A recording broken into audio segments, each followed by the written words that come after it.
Himmler, a man born in 1900. He commanded the SS and police. He had seen no action in World War I. It was too late. He was born in 1900. And none, of course, in 1939 either, because by then he was high-ranking.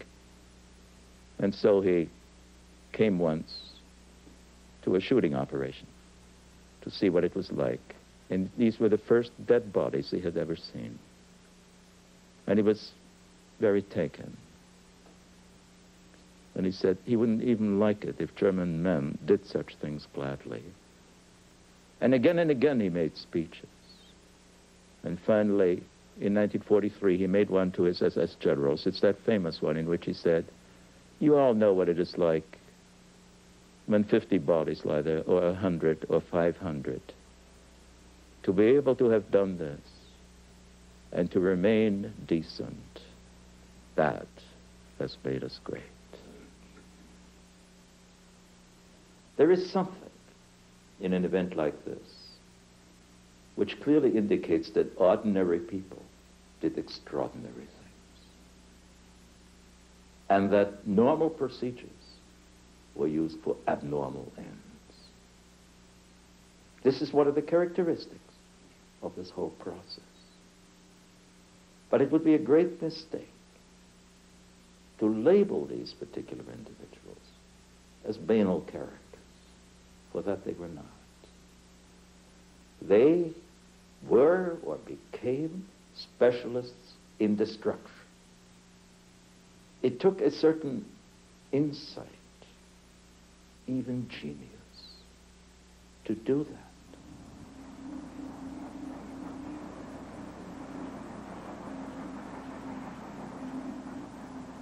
You'd said something to the introduction of Professor Hilberg's speech, presentation, where he said, "Where was God?"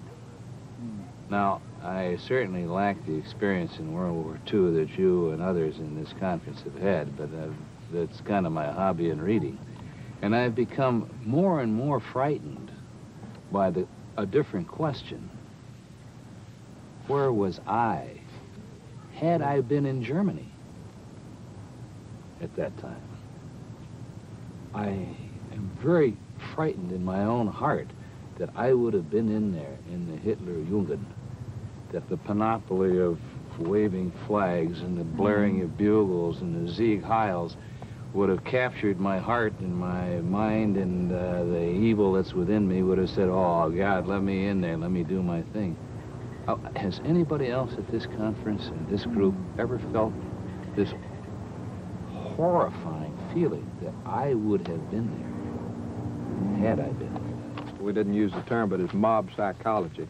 It's rather hard to resist that. I think I might have been a member of the German youth movement if I'd been there and been caught up in it, because there's evil in all of us. And we've had lynchings in this country. And I've never been in a lynch mob, but if there was a lynch mob started up, I may have joined it. Who knows? I'm a judge. I'm a judge, and we're supposed to be discerning and judgmental, but we can be caught up, and I think mob psychology is a terrible thing. Right. Frightening thing. Now that spirit where the victim and the victimizer come together, is it possible then that in that joining that one eradicates evil, suppresses evil itself? Is there, what I seem to see in that is hope. And probably the only way in which evil can be suppressed. Am I right? A person who has suffered may, I suppose, forgive his tormentor. And that is, in some existential way, even easy. But how does one forgive the killing of millions of people? On whose authority do I forgive? I have not been elected to do that. There is no Jew anywhere who feels that he could. There is an admonition, and it's called silence. Despair is not something that I ever experienced in my bones. I read the work of the late Primo Levi, the Italian survivor, who said he did not despair while he was an inmate at Auschwitz, but afterwards he did. And he committed suicide. I, on the contrary, not having been an inmate in Auschwitz, have not despaired. For I always remember the words of Sigmund Freud, which he delivered in the medical school in 1915 in Vienna, when he said, "Do not despair over what you see now. A first," only those days he didn't say first, "a world war. For mankind has not risen as highly, and therefore it has not fallen so much." And this word from Freud has dominated my thinking.